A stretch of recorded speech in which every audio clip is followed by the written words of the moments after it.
Well, hello again, and welcome again to another podcast. Down to earth, but heavenly minded. I'm your host, Irv Risch.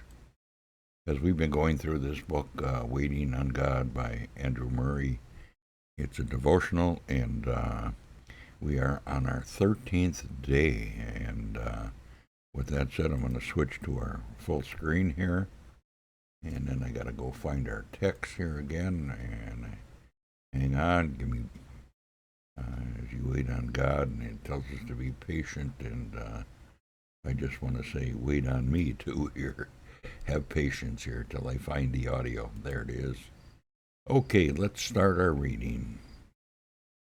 13th day, waiting on God, for more than we know. And now, Lord, what wait I for? My hope is in Thee. Deliver me from all my transgressions. Psalm chapter 39 verses 7 and 8. There may be times when we feel as if we knew not what we are waiting for.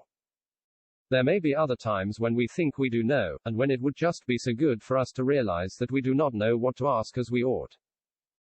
God is able to do for us exceeding abundantly above what we ask or think, and we are in danger of limiting Him when we confine our desires and prayers to our own thoughts of them. It is a great thing at times to say, as our psalm says, and now, Lord, what wait I for? I scarce know or can tell. This only I can say, my hope is in Thee. How we see this limiting of God in the case of Israel. When Moses promised them meat in the wilderness, they doubted, saying, Can God furnish a table in the wilderness? He smote the rock that the water gushed out, can He give bread also? Can He provide flesh for His people? If they had been asked whether God could provide streams in the desert, they would have answered, yes. God had done it, He could do it again. But when the thought came of God doing something new, they limited Him. Their expectation could not rise beyond the past experience, or their own thoughts of what was possible. Even so, we may be limiting God by our conceptions of what He has promised or is able to do. Do let us beware of limiting the Holy One of Israel in our very prayer. Let us believe that every promise of God we plead has a divine meaning, infinitely beyond our thoughts of them. Let us believe that His fulfillment of them can be, in a power and an abundance of grace, beyond our largest grasp of thought. And let us therefore cultivate the habit of waiting on God, not only for what we think we need, but for all His grace and power are ready to do for us. In every true prayer there are two hearts in exercise. The one is your heart with its little, dark, human thoughts of what you need and God can do. The other is God's great heart, with its infinite, its divine purposes of blessing. What think you? To which of these two ought the larger place to be given in your approach to Him? Undoubtedly, to the heart of God, everything depends upon knowing and being occupied with that. But how little this is done. This is what waiting on God is meant to teach you. Just think of God's wonderful love and redemption, in the meaning these words must have to Him. Confess how little you understand what God is willing to do for you, and say each time as you pray, and now, what wait I for? My heart cannot say. God's heart knows and waits to give. My hope is in Thee. Wait on God to do for you more than you can ask or think. Apply this to the prayer that follows, deliver me from all my transgressions. You have prayed to be delivered from temper, or pride, or self-will. It is as if it is in vain. May it not be that you have had your own thoughts about the way or the extent of God's doing it, and have never waited on the God of glory, according to the riches of His glory, to do for you what has not entered the heart of man to conceive. Learn to worship God as the God who does wonders, who wishes to prove in you that He can do something supernatural and divine. Bow before Him, wait upon Him, until your soul realizes that you are in the hands of a divine and almighty worker. Consent not to know what and how He will work, expect it to be something altogether godlike, something to be waited for in deep humility, and received only by His divine power. Let the, and now, Lord, what wait I for? My hope is in Thee, become the spirit of every longing and every prayer. He will in His time do His work. Dear soul, in waiting on God you may often be ready to be weary, because you hardly know what you have to expect. I pray you, be of good courage. This ignorance is often one of the best signs. He is teaching you to leave all in His hands, and to wait on Him alone. Wait on the Lord. Be strong, and let your heart take courage. Yea, wait on the Lord. My soul, wait thou only upon God. You know, when we were going through this reading, the thought that came to my mind was the fact that how many times I start to pray and then I just sit there in silence and Sometimes I don't even know what to pray or how to pray. And I just sit quietly before the Lord and let Him search my heart. My thoughts will sometimes wander even during prayer. It's really hard sometimes to stay focused. And so even in our shortcomings when it comes to prayer, God is very patient with us. And we are to be silent sometimes just before the Lord.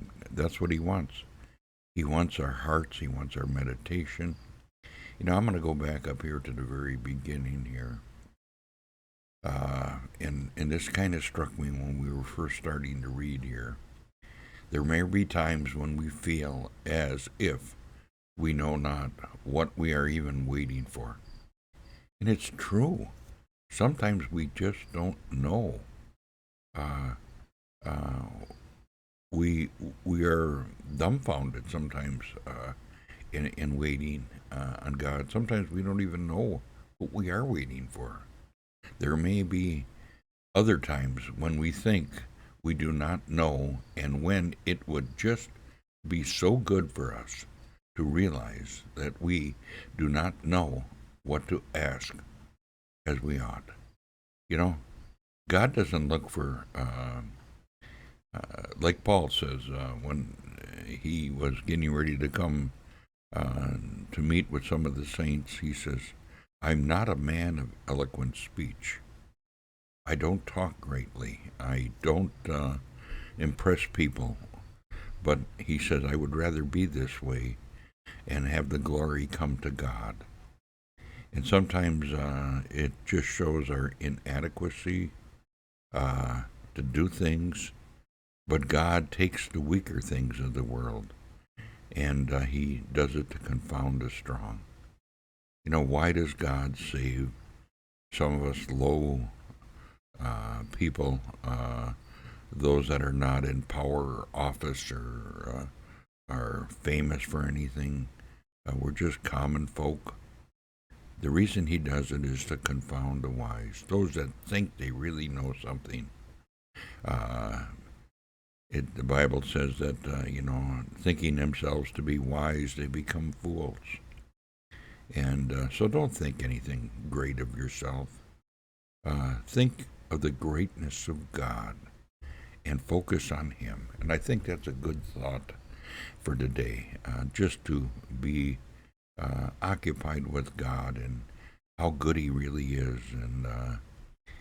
But yet He loves us, the common people, the lower class, if I can put it that way.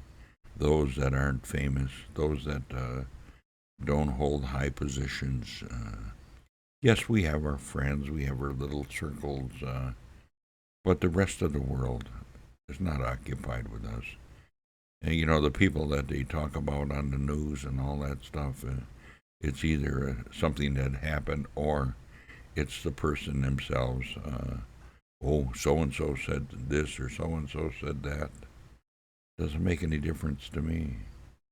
What does God think? That's the most important thing in our lives. Good thought for today. Well, with that said, I'm going to end our podcast like I always do. God is out here. We can find Him in our Bibles. Just pick it up and read it. God bless.